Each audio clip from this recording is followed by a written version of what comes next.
Definitely Van Nuys, California. It's a really infamous place. The Valley is a very, very infamous, famous place. A lot of movie sets movies are shot in the Valley. I know, like Little Rascals was shot in the Valley. Cinderella Stories with Hilary Duff is based in the Valley. Like, it's a really popular place. Yeah, so the San Fernando Valley, known throughout the movie industry, is called the Valley. So if anyone's in the movie industry, or if anyone's even from California, like they ask you like where you're from, if you say the Valley, they'll definitely know where you're from. But Van Nuys was the total opposite of the rest of my mission. It's really, really compact. There's tons of people there. In the Van Nuys First Ward, while I served there, there was 4 sets of missionaries that covered one ward. And it was a pretty small area, but there was 3 sets of elders and then 1 ward leader support, a senior couple. So there was 4 sets of missionaries in our ward, and it's just so sad. It really is one of the saddest places that you can serve is Van Nuys. The people have been compelled to be humble so much. Like, you listen to some of these stories that they tell you, and it almost sounds like a joke, but just you see their faces and you see where they live and you see their circumstances, and you know that the stories they tell you is true. Just they've seen a lot of sorrow in their life.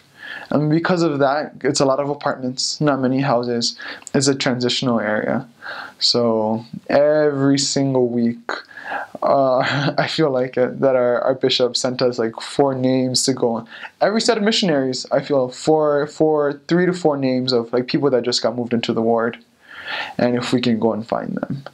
And in that ward, you know, you wanna try to. All missionaries want to baptize on their mission, but it really is, you know, you're there to support the bishop.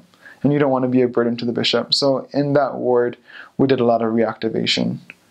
We did a lot of trying to find the lost sheep. And it's really hard when, you know, they're just in such a hard situation where they're worrying about where their next meal is going to come from. And sometimes it feels like they feel like they don't have time for God, or they don't have time to come to church. And they know they need to, but, you know, there's other things like hunger and where they're going to live next month that's on their mind. And because of that, it was a really hard area.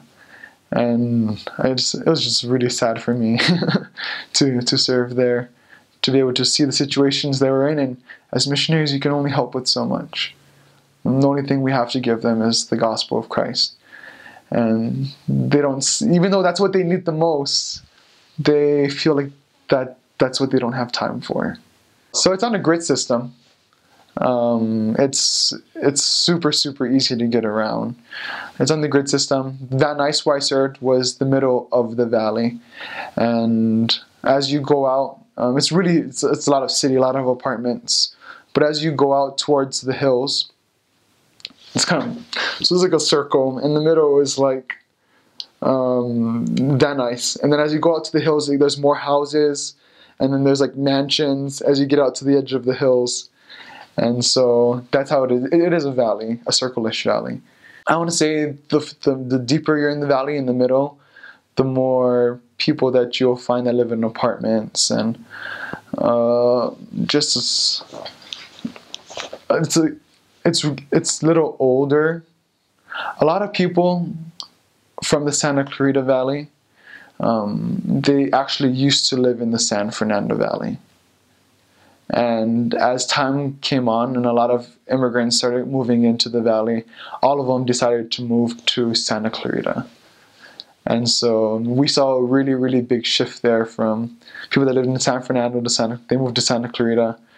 And so it's just interesting. They call it white flight.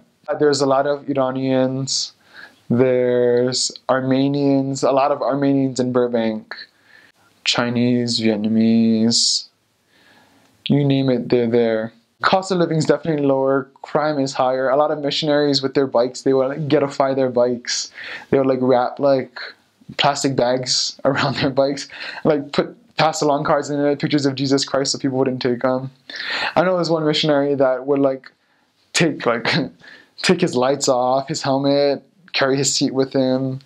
Like they're just if you leave your bike there, some people's bikes get stripped. I mean, you lock them up with a U-lock. If you don't lock it up with a U-lock, someone will cut your lock and steal your bike for sure. But yeah, the crime rate's definitely higher. But everyone loves the missionaries. Like, elders, what's up? Everyone knows who the missionaries are. There's just so many of us in the valley. A lot of our areas were like covered by English missionaries and Spanish missionaries and Korean missionaries, so we overlapped a lot. And so we try to work together by sending referrals to each other, and the Spanish missionaries will come and teach us like a phrase or two in Spanish, and the ASL missionaries will come and teach you, and then the Korean missionaries will teach you, so we could work together to give each other referrals. The valley, there's so many people. There's so many people to talk to, and every day you'll meet someone different with an interesting story, with interesting backgrounds. They come from all over the world. And they decide to live in the valley. And every day is an adventure. Every day is kind of scary. You don't know what to expect. You talk to a lot of crazy people and a lot of homeless people too. There's a lot of homeless people in the valley. It's funny because sometimes you go through an area book and it'll be like, he's homeless, but you can find him at this park. And you're just kind of like, how am I gonna find him? That's something cool about the valley, is there's so many people there. The population is so high that it's very rare that you would talk to the same person more than once.